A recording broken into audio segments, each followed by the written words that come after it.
মানসিকভাবে ভালো থাকতে হলে আপনার প্রতিদিন যে কাজটি করবেন, আপনি আজকের প্রতিদিনে আপনার কি ভালো ঘটনা আপনার সাথে হয়েছে, আপনি কি অন্যের সাথে করেছেন সেটা আইডেন্টিফাই করার চেষ্টা করুন। অর্থাৎ হলো আপনার সারাদিনের মধ্যে অন্যরা আপনার সাথে কোনো পজিটিভ রিমার্ক, অন্যরা আপনার সাথে যে ভালো একটা আচরণ হচ্ছে, পরিস্থিতি আপনাকে যেভাবে কোনো একটা পজিটিভ কোনো একটা ভাইব দিয়েছে, সেটা আপনি আইডেন্টিফাই করুন। অন্যের কোনো ভালো ঘটনা হলে সেটা যতই ক্ষুদ্র হোক সেটা আপনি দেখার চেষ্টা করুন।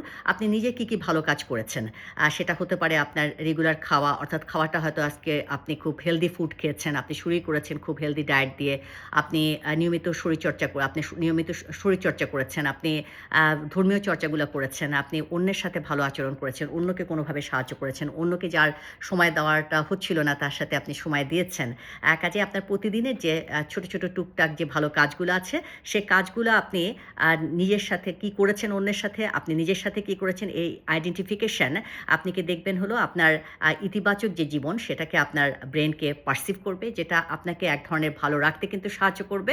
সবাই ভালো থাকুন এবং হলো আপনি ইতিবাচক জীবনের চর্চা করুন। ধন্যবাদ সকলকে।